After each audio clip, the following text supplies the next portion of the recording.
before the fall. So I thought that was interesting when I thought about it. I thought, well, the fall changed everything. Well, it didn't change this. This was what they were commanded before the fall, and here they are still being commanded the same thing after the fall. All right, today I want to start by looking at Genesis chapter 11, and just 9 verses, and I'm just going to go ahead and read it to you. This is why it's called a general Now the whole earth had one language and the same words, and as people migrated from the east, they found a plain in the land of Shinar and settled there. And they said to one another, "Come, let us make bricks, burn them thoroughly," and they had bricks for stone and bitumen for mortar. Then they said, "Come, let us build ourselves a city and a tower with its top in the heavens, and let us make a name for ourselves, lest we dispersed over the face of the whole earth." And the Lord came down to see the city and the tower where the children of men, which the children of men had built. And the Lord said, "Behold, they are one people, and they have one language, and there is only the beginning of what they will do." This is only the beginning of what they will do, and nothing that they propose to do will now be impossible for them. "Come, let us go down," and there confuse their language, so that they may not understand one another's speech. So the Lord dispersed them from there over the face of all the earth, and they left off the building of the city. Therefore its name was called Babel, because there the Lord confused the language of all the earth, and from there the Lord dispersed them over the face of all the earth. Verse 1. At the Ark Encounter, they're apparently planning in the future to build this, the Tower of Babel. Right, so that's what this passage is for. It's very short passage, only 9 verses, but I think it's pretty significant. And it's pretty important. So let me just ask you, I just read those 9 verses to you. Anything in there surprise you? Anything that's confusing? Or what's going on here? Those seem like two different ideas, don't they? Two different words. Well, there's a very simple explanation here. I say simple. It's not simple, but we'll just give you the. I'm gonna agree. I have no idea, but he probably knows. So okay. So they were using something for the mortar to hold these things together. Beloved in God the Father, or something to that effect. And the reason for what we think of as slime, it'd be slippery. Wouldn't make a very good tower. There's a texture. Any other? Yes, Karen. The reason that for the difference in the translation can be attributed to the fact that more recent versions are based on older manuscripts that were discovered after the King James Version was translated. Okay. Way now, past. The New King James, of course, is in the same textual tradition as the King James. So they just picked up and went on with the same. The newer manuscripts that's quite a have statement. a Greek word. Okay, so let's get to the basics. I actually read something written by, I'm certain, an unbeliever who said apparently God doesn't like high rises. Based on, use a word is that the lesson that we're supposed to learn from this? Now, no, that's not the there lesson. Are textual but in the Bible, the confounding of the languages did stop the building of the high rise, right, of this tower or whatever it was. Why did God want that stopped? 99.9 or 8 or 9%. Go ahead, Dave. True to the original reading. We don't have the original reading. We don't have the original manuscripts. We have copies. Yeah. So some of those. I think that's the direct answer that's right here in the passage. They had just been told 3 times, and 2 times very recently, be fruitful, multiply, and fill the earth, and look specifically at what their reason was for building the tower. They specifically said, we don't want to be dispersed over the face of the whole earth. So this was utter rebellion. I think that's what Karen was saying. We look around, we see utter rebellion in man everywhere we look today. But this was rebellion, and so by confusing the languages, God, he overrode the rebellion and forced them to do what he had told them to do. Of why the difference in the reading there. So they are the beloved in God the Father. Was God worried about that? How high they were going to get? Got to protect the heavens or something? No. Tell us today. It was certainly arrogance and pride that was getting them to build it. So, but if every one of us was killed every time we were proud or arrogant, none of us be here right now. Go ahead, Jared. Perhaps they would have reached the level of evil that the flood tasted. Since they were all unified, it could have brought them back to the place where God just purged them from. Yeah, the flood had purged the earth, and the reason for the flood was they were violent everywhere. But even after the flood, didn't God said their propensity is for violence, so it was going to come again. Is this the origin Yeah, yeah, but okay. So I'll say this, and I'll probably get thrown off of YouTube or whatever for doing it. But there is only one race, the human race. There is only one. Every person in this room is. Look around. You are related to every other person in this room. I mean, remove for many of us, but still, we're all related to each other. It's funny you can't say that anymore because I don't know if you know this. That is a racist statement. It is now considered a racist statement to say that there is one race because you're not acknowledging that there's race. And so I'll acknowledge that people look different and they have different cultures and they have different physical features and things like this, and I'll acknowledge all of that. But we are all related to each other because we're all related to Noah and ultimately all related to Adam and Eve.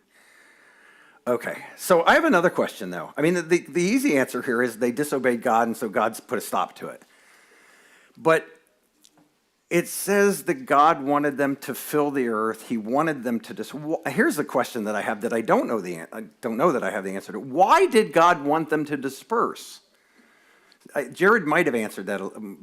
Were you the one that talked about the violence? Yeah, that might be a partial answer. I don't know that I know the answer, but what did go ahead, Scott. Well, if you don't disperse, you can't subdue the earth. Okay. And that was another command. Right, that was a command that was due, but what names for themselves were they trying to acquire? Yeah, I don't know. Obviously alarmed God when they made that statement. As I thought about this, and I thought about this a lot in the last week, I got to thinking something I hadn't thought before, and I'll just share it with you, talk about it and share it with you, and you see what you think. You don't have to agree with me, all right? I'm not scripture.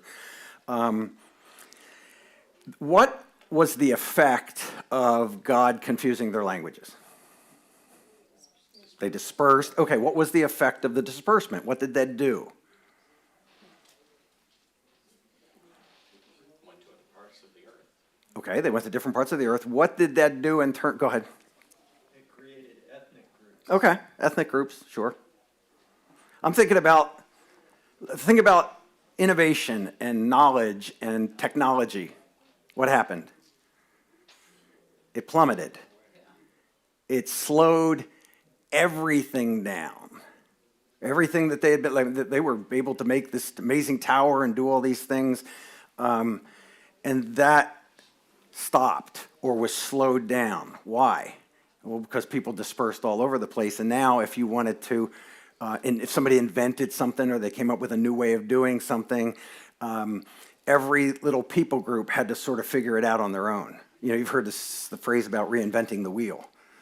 I mean, that's literally what they were doing. One group would figure out what a wheel was. They probably knew already about a wheel, but somebody finds something new, but it wasn't shared immediately with everybody else, right? Other groups had to figure it out. Other groups had to figure it out. Go ahead, Jim. Oh, good, Tim. The Jim's behind you, so you both got your hands up. Go ahead.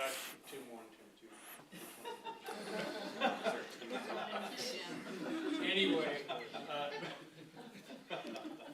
to me, I don't know, I'm kind of thinking maybe along the way of Scott, that let us make a name for ourselves was a real key in this.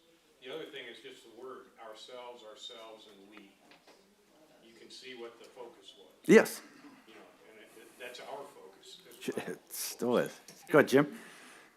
Well, this might be off the wall, but the internet and just, modern media is kind of united all cultures worldwide, so something gets started, in California and, instantly it's in Illinois or France or somewhere else. In the olden days, it just seemed like 20 years ago. people were better off not knowing what this group over here was doing, just, I don't know. Okay, yeah, that's good. Just wondered if that was one of the purposes. All right, so, yes, go ahead. Me. Go ahead. My Bible has a note to that, says, why build a tower? Mhm. Okay.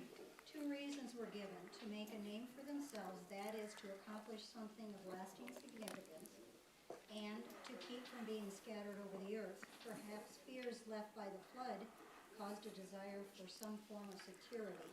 It's more likely, though, that their project reflected their developing paganism as they attempted to placate the gods. One ancient temple tower, or ziggurat, built for Marduk at Babylon was supposed to have reached to the heavens. Yeah, but the whole thing about the paganism, when they scattered, they took their paganism with them. So we had just different versions of paganism instead of one main version of paganism. But somebody pointed this out, and I don't remember who, but thank you who did. It says at the end of verse 6, nothing that they proposed to do will now be impossible for them. We have this idea brought to us by our teachers in school that ancient people were basically cavemen who grunted and lived in caves. And if I had been back there, I probably would have, because I can't build anything.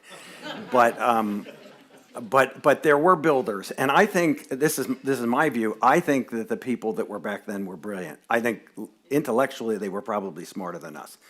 The mutations had not built up to the point where they were being dumbed down and weakened down, and they were made in the image of God, and they were very good at doing things and creating new things and making new things. And so their ability to innovate was amazing, in my opinion. And so it wasn't like this at all. Gary was talking about this today. Innovation, technology, new things, knowledge, has it always been good for us? Yeah, a lot of times it's just neutral. He was saying, you fly somewhere, and when you get there, you're still you. You still have all the problems that you had before you went there. But are there disadvantages to innovations and technologies? And well, sure. I mean, I'm not, you know what a Luddite is? A Luddite is a person who doesn't like anything new. He wants everything to be old. When you Amish, that kind of thing. I want to do everything the old way. I'm not there, but I will tell you that we have made, right now, knowledge is growing exponentially. And somebody was just mentioning the internet is helping with this. Something happens, we know immediately. It used to be language was a barrier. Is language the barrier that it used to be? No, because educated people, no matter where they are, they learn their language, and then they learn another language. What do they learn? English or French or German or Japanese or Russian or Mandarin. You have to, if you're an educated person in the world. And then once you have these additional languages, now your world has opened up, and so things are being passed around much quicker. And this is probably helping as well, which they have translators, where you just have one language and you put it in, and out comes whatever other language you want. They're not perfect, but they're good. They take contracts and run them through there, and then somebody goes through and does the fine print and fixes a few things here and there. But things are getting translated without even people being involved, and you're getting it done very, very quickly. Yes? Yeah, but with the internet and stuff, there's good, but along with good comes evil. And there's a lot of evil going on the internet. Look at all the porn. There's gambling sites and stuff. So it does bring evil also with this innovate. And I think that's where it comes down to a Christian more or less making their choices, shall we say? Sure. Live your bet life, right? Have you seen that commercial? So associated with the good things that technology and innovation brings us, there's other things as well. I will say that the 20th century was the bloodiest century ever on the face of the earth, and what we have become is very, very good at efficiently killing each other. Used to be, you wanted to kill somebody, you could kill one or two people with a club. Now we're much, much more efficient, and we can do it in amazing, ridiculous ways. I'll just bring this up because this is probably something you might have heard about in the news just in the last week or so. Do you know what this is? Some of you are shaking your head. This is a Poseidon. It's called the Poseidon torpedo. It is a nuclear missile, but it's a torpedo. It shoots out of a submarine. There's been the Russians are building these. It's not. They were supposedly going to do some testing, possibly even this last week. It's not operational yet, but it is. The purpose of this is to shoot it out of a submarine from a long way off the coast. It travels by itself to the coast and blows up and creates a radioactive tsunami. the yield on this thing, our intelligence agencies are estimating it to be between 2 megaton and 100 megaton. Those are both big, but 100 megaton. 100 megaton, if that is the actual size of this thing, they expect that it would produce a tsunami that would be 1,600 feet high. Can you imagine a 1,600 foot high radioactive tsunami hitting New York City, where the Empire State Building is 1,458 feet high at the top of the tower? It killed 10 million people almost instantly, probably. So we can do this. We have this ability. Honestly, when you read Revelations, do you get the sense? I get the sense that if God didn't interfere and stop, we would, in fact, bring humanity to an end. I really believe that that's true. And so perhaps part of the reason for slowing down this technological process was simply to allow human history to play out without us, blowing ourselves up in another 500 years after this because of their innovations and how rapidly. And that's a perhaps. I don't know, but I really do believe that they were smart and they could have done, well, what does it say? It says nothing will now be impossible for them. And today, doesn't it sort of feel that way today? I mean, we've been to the moon. We're going back to the moon in another year or two, right? We can cure all kinds of diseases. Isn't that great? Yeah, but if you can cure a disease, can't you create a disease? Couldn't you create a disease to target a particular group of people with a particular DNA? You know you can. You know it's possible.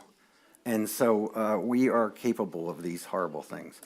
Another thing that's found in here that surprised me, because I knew that there was the let us verses in Genesis chapter 1, but verse 7 here says this, come let us go down, and they're confused their language so that they may not understand one another's speech. So plural, God's talking in the plural here. This is the third time.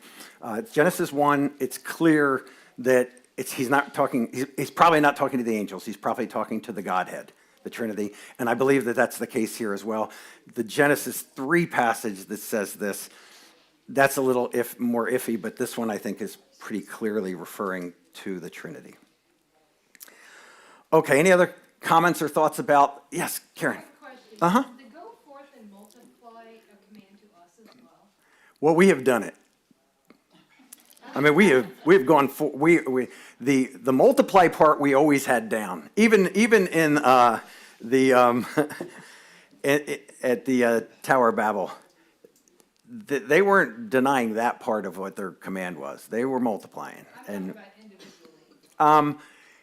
I think that it was a command to society. There's some people that will say, I have to have, I won't say any names, but they have to have at least 2 children, and 3's better because 2 only sort of carries you on, and 3 multiplies, right? It increases the population size. So they're taking it on a very individual level. I'm not sure. I don't know that I would take that. I think the world population is pretty big right now, but there are people that don't want to have any children at all, and then there's homeschool people who want to have lots, and I say go for it, because if those other people don't want to have children, have some for them. That's my perspective. Okay, Genesis chapter 5. Okay, yes. Why did the Lord need to come down? Yeah, that's he was up there watching, right? I think it's probably a linguistic phraseology, which is just saying he turned his attention to this in a very special, very particular way. Did he know from the first brick that they were building the tower? Yes, he did. But in some sense, he turned, at some point, he really turned his attention to it. I think that's what it's calling out, but maybe there's some physical thing going on there that I don't know. All right, in Genesis chapter 5, I showed you this list of people. Noah was generation 10 after Adam, generation 1. And if you go all the way down to the bottom, we have Abram, who was generation 20. So Noah's 10, Abram's 20. And then you got a bunch of people, most of whom you've never heard of before, who are listed in here. The point I was making before is that their years were dropping. I was just talking about how the fact confusing the languages was one way to slow down innovation and technology and improvements in that regard. But do you see another way that God was slowing that down? With the ages of the people. All right. If you're not living as long, then you don't have the opportunity to take your expertise and pass it on to as many people. I'll use myself as an example.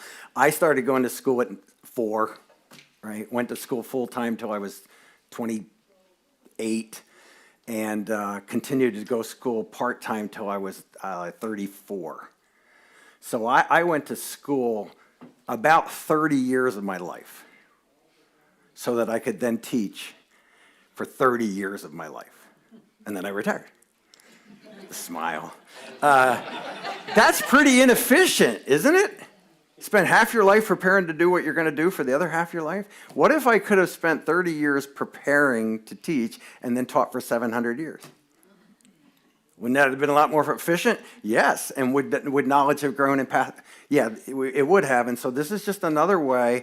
I'm not saying that was the reason for this. I'm just saying it's another consequence of this, is that the technology and innovation has slowed down at this point.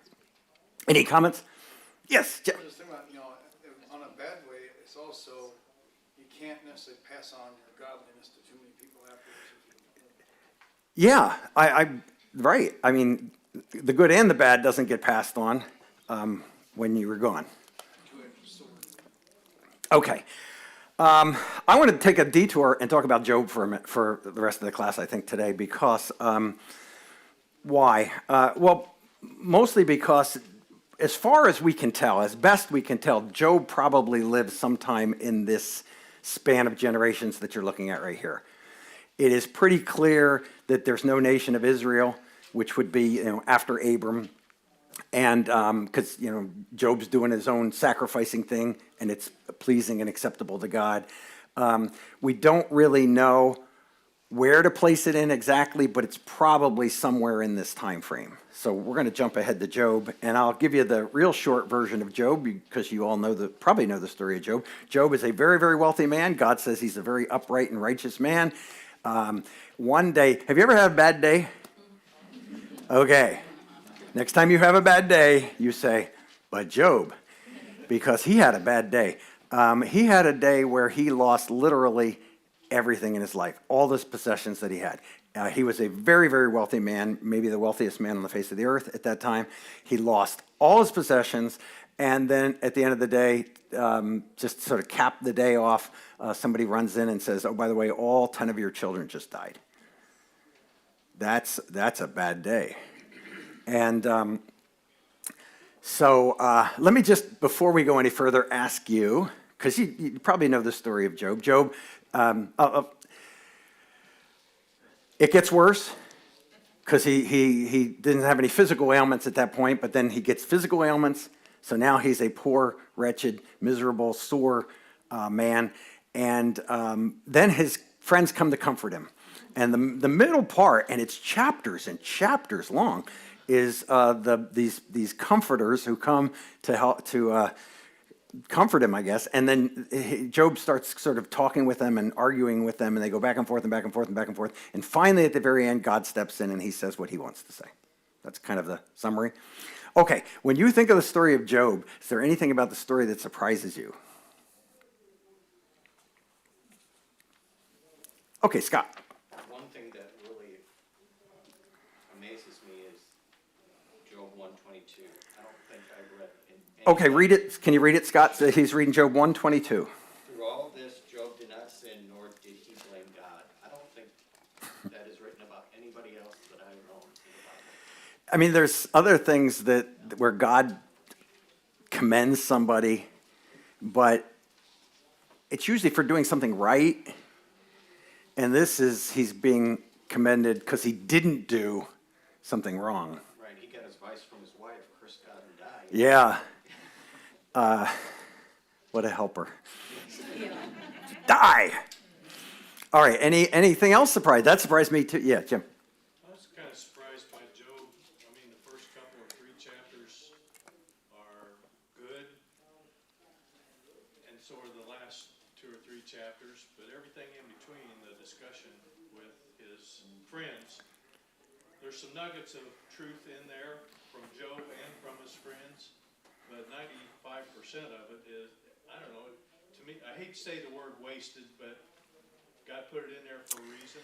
But why on earth would they spend so much of that book on stuff that really, to me, just doesn't seem very relevant? Yeah, I'll get to that in a minute. I actually felt exactly the same way that you're saying. I'm like, here's all these chapters. I feel like, should I even be reading them? Yeah. And it's chapter after chapter after chapter. Most of the book. Kim? No scripture is quoted. No scripture what? No scripture is quoted. Apparently there was no scripture. No, and that would be another reason for thinking that it was written, that it's from this time frame. We don't really know who wrote it. I think the ancient Jewish scribes will say that it was written by Moses, actually, which makes sense. But again, this would be pre that time, and there was no law. There was no Old Testament scriptures at that point. Yeah. Anytime we get passages of scripture where God is directly conversing with someone, it just freaks me out really bad, because you're like, how could this relationship be such that you could say that to this being that you knew was God? It's just, it makes it worth reading just to try to think through the dynamic of that. Okay. Yeah, I didn't see where you were going there, Doug. When I read, God said to this person, I want to know how, right? Was it a voice? Did it come from the sky? Did he just hear it in his heart? How did this occur? We don't know. It's just lots of places. God said to Jeremiah. Okay. It seems so conversational. It does. Thought about that. Yeah. Okay. Dave. So, I mean, along with what Doug just said and with what Kim said, you know, Job reflects a fairly, excuse me, a fairly high, I think, theological understanding of God. And so we didn't have any scripture, we don't have any law. Where did it come from? Yeah, why isn't Job pagan like everybody else? What's the source of his There must. I don't know that there's an answer to this, but I think there's a lot going on back then that we don't have any clue about. Right. I think that, God had lots of conversations with Noah that we don't know anything about. And so Noah, there was a godly line that came out of Noah, and not that everybody in that one line was godly, but there were godly people. And this is curious to me, but if you look at the lives, the time span of the lives, I mean, it's possible that Job could have been acquainted with Noah. Noah lived 600 years. He lived another 350 years after the flood. Yeah. And we don't know where Job was in that list, so he definitely could have been Noah's neighbor. Same thing for Abraham as well. Abraham had no scripture, they had no law. Right, at his point. Okay, so, yes? Talk about God having conversations with individuals. I always found it interesting that he entertains this conversation with Satan himself. Okay, that's good. Thank you. That was the very first thing that struck me when I started reading it. So let me start there. Okay, Job 1:8. The Lord said to Satan, Satan, if you're reading the first chapter, Satan comes in from wandering the earth. A group of sons of God have come before God. Is it in heaven? I don't know. If it is, Satan had access, because Satan comes along with him. Remember, Satan's been thrown out of heaven. So was it a permanent thing? Or, I don't know. Satan comes in with them. And what's interesting to me is two things. First of all, God doesn't turn to Satan and say, get out of here. If God had turned to Satan and said, get out of here, what would have happened? What would Satan have done? He would have gotten out of there. It's important to know that. And yes, we know that from the New Testament, okay? So we'll come back to that. So God could have done that, could have just said, get out of here, and he would have left. But he doesn't. In fact, God initiates the conversation. Satan doesn't initiate it. Satan's just there. And God turns to Satan. He says, have you considered my servant Job, that there is none like him on the earth, a blameless and upright man who fears God and turns away from evil? Would you like God to say that about you? Not in front of Satan. That's a great answer. I'm thinking, yeah, sure, because, he's an upright man. But what happened when God said this? He put a giant target on Job. And so Satan responds. Satan answered the Lord and said, does Job fear God for no reason? Have you not put a hedge around him and his house and all that he has on every side? You have blessed the work of his hands, and his possessions have increased in the land. But stretch out your hand and touch all he has, and he will curse you to your face. So God turns Job over to Satan to do whatever he wants, and he then destroys every possession that Job has and kills his children as well.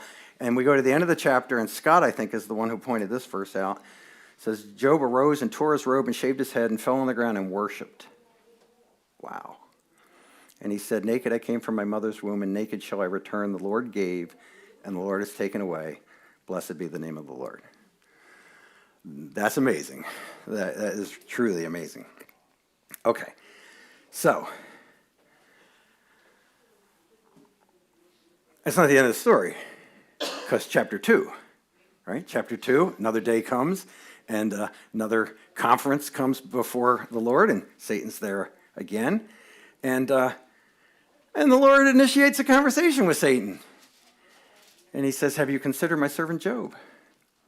There is no one on earth like him. He is blameless and upright, a man who fears God and shuns evil, and he still maintains his integrity, though you incited me against him to ruin him without any reason.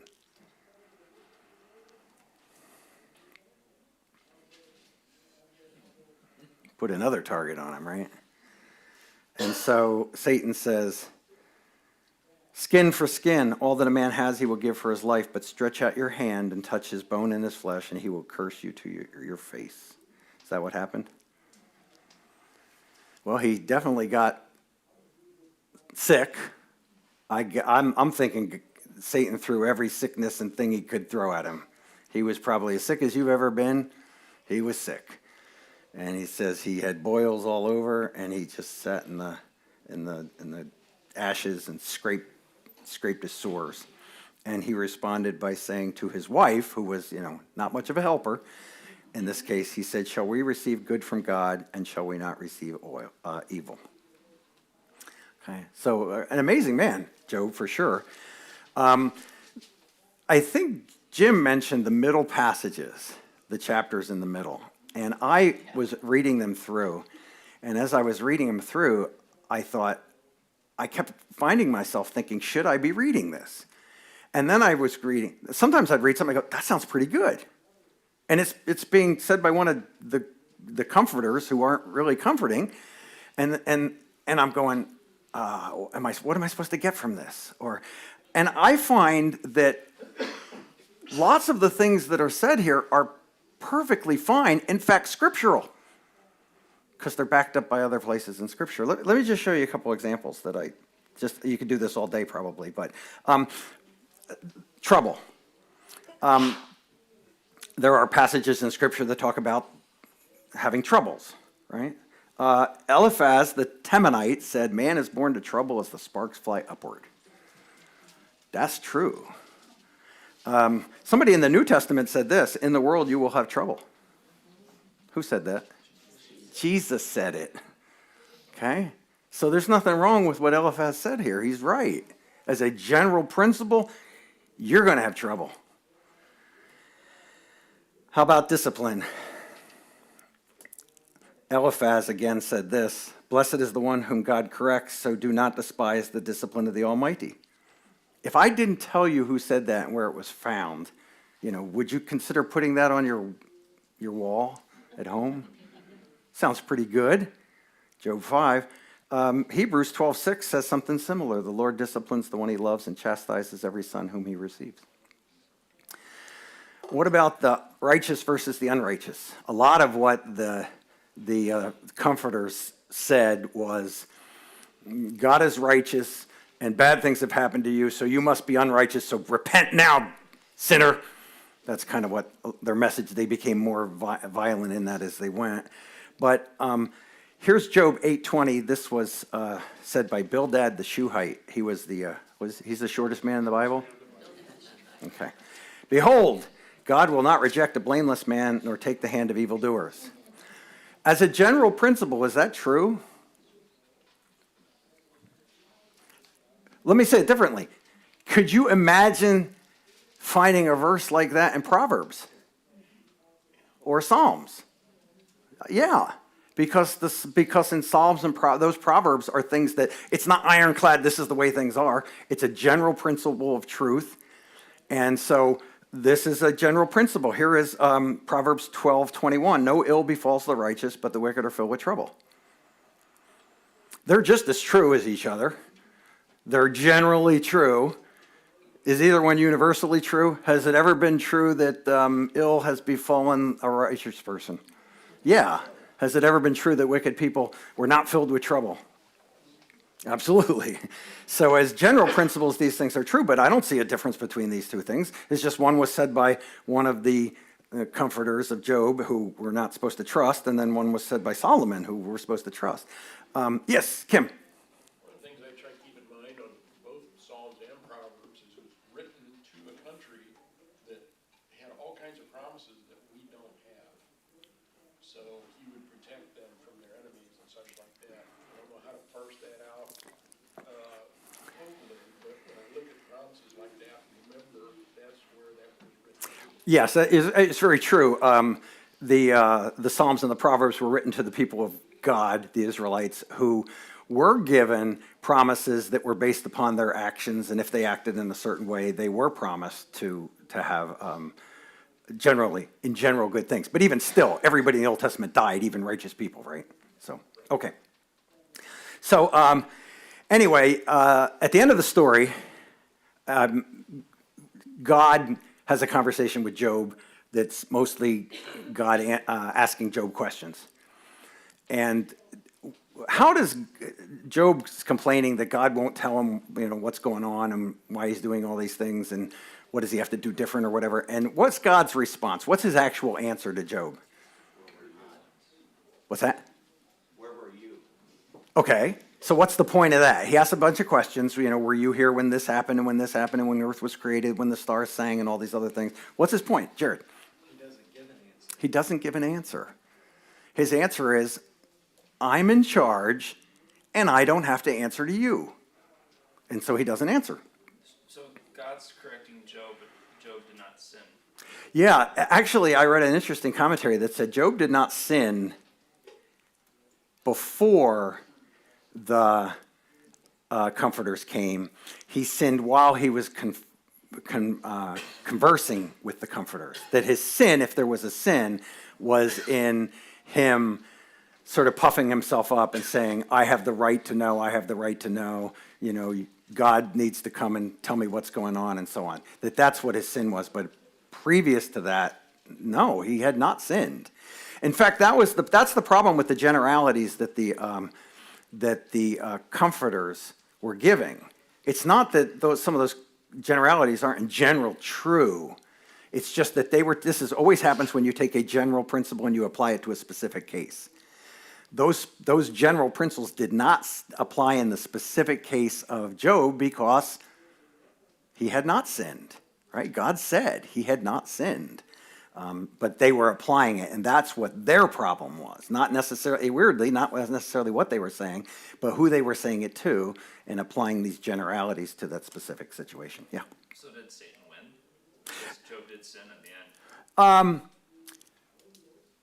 Well, obviously, I know what the biblical answer would be, but how would you explain No. to someone who Okay, so, but here's what I would like to know. I was thinking this last night. I would like to have, how at the chapter 1, God and Satan have a little face off. Chapter 2, God and Satan have a little face off. What do I want in chapter 41? I want a face off. I want the final arm wrestle. And see, God wins. And we don't have that. I want that, but we don't have that here. Okay.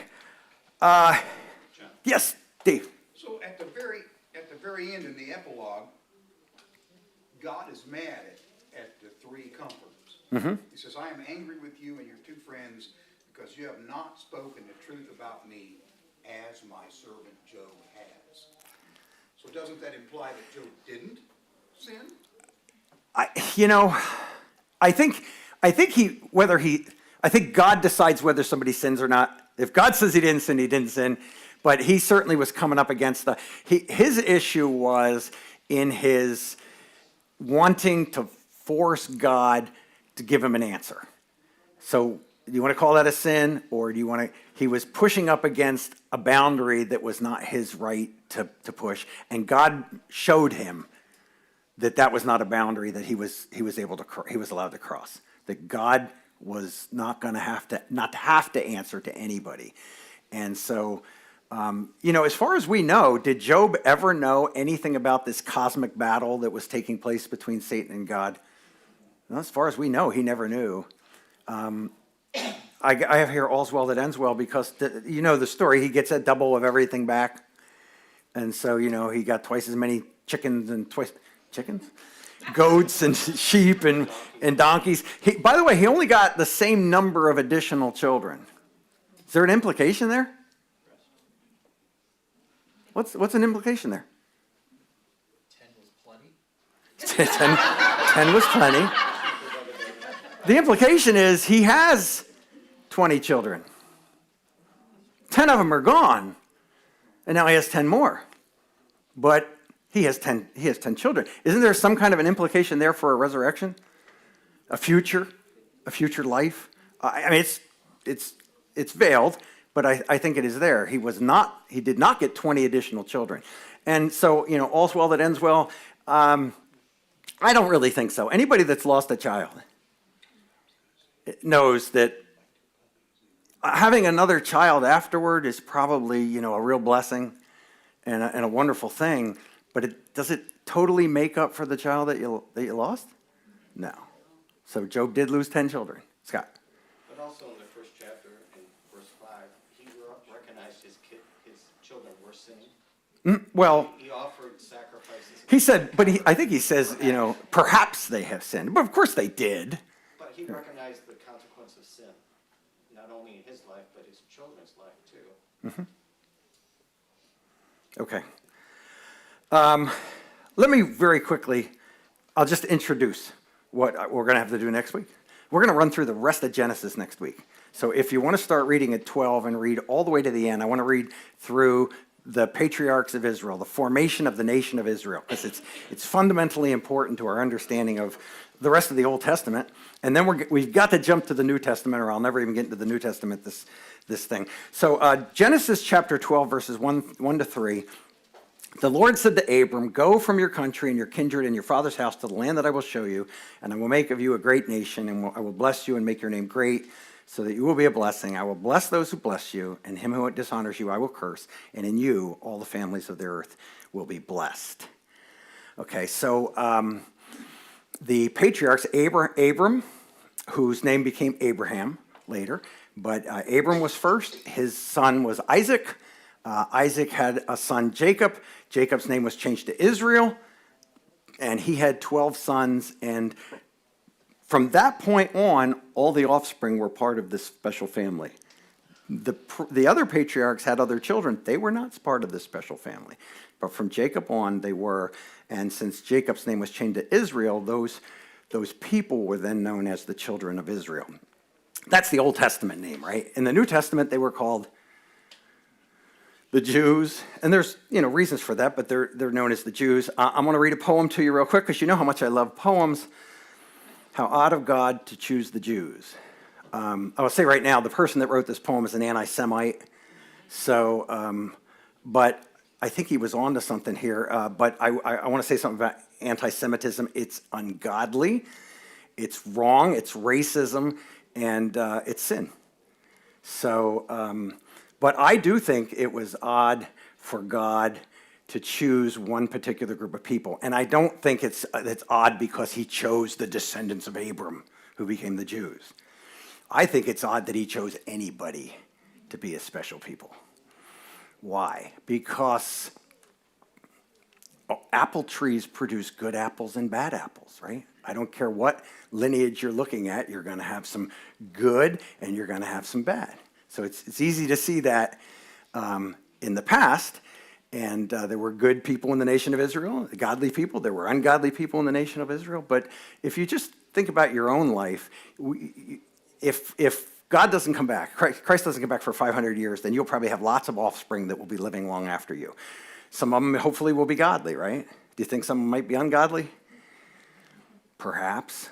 So it's a little hard as a thought experiment to go forward, but go backwards for a minute. How far back in your own personal lineage line do you think you'd have to go before you found a thug or a rapist or a murderer?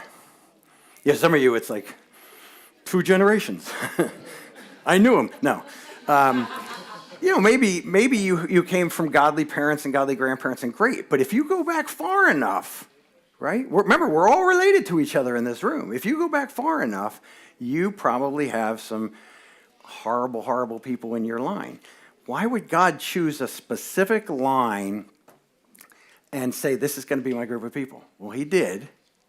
For whatever reason, he did. And it says here that the whole world would be blessed because he did that. And they have been. So we'll talk about this next week. If you want to go ahead and read the rest of from Genesis 12 to Genesis 50, read it and see if there's anything about it that surprises you. I have a whole bunch of things that surprised me. I will say this. Most of it's trivia. Boy, if you want to win a trivia Bible contest, this is the place to go, because there is a lot of trivia here. Some of it is stuff that I have never known, and some of it is stuff that I'm like, I think I knew that, but I had forgotten that. So enjoy it this week, and if